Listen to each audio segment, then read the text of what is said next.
I plan to be work optional by age 45, so let's expose every account I have to see if the math actually works. So for my pre-tax, meaning my traditional 401k, my profit sharing, and my HSA, I have about $120,000. For my Roth 401k, I have $145,000. For my Roth IRAs, I have $122,000. And for my brokerage accounts, I have $210,000 for a grand total of $597,000 invested. For this whole video, I'm going to assume I stop contributing today, not a single dollar added, and everything just sits there and grows. Because this is called coast-fi, which is where you go hard in investing early and then you stop and let time do the rest. At 45, I can't touch most of this. The pre-tax accounts are locked until I'm 59 and a half, and the Roth 401k is locked as well, which surprises people because it follows the 401k rules, not the Roth IRA rules, meaning I can't just pull out my contributions anytime. So $265,000 of my investments is completely off limits for the first 14 and a half years of my retirement.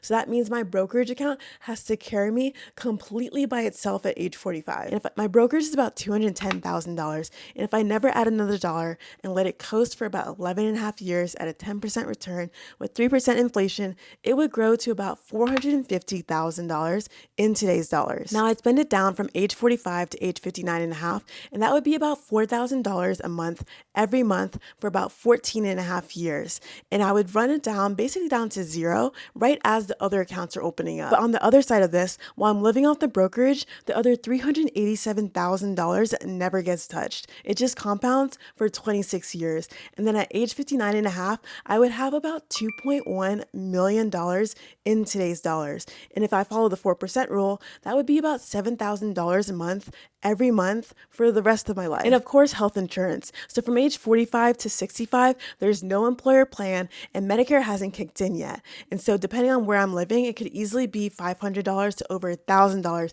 every single month. And on a $4,000 budget, that's rough, which is part of why my plan is to never have zero income. I'd have fun employment or something on the side just to close the gap a bit. So the verdict is that I've already hit Coast 5 for age 45, and I love talking about personal finance and early retirement. So let me know what questions you have below and follow for more.